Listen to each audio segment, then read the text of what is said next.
Go to your Advanced tool and select on Custom Modeling.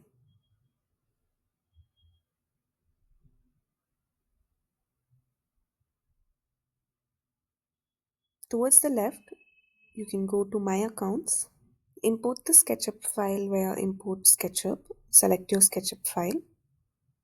This will open up your folder tab and you can select it as per your requirement. Click on Open. This will automatically upload this into your private model.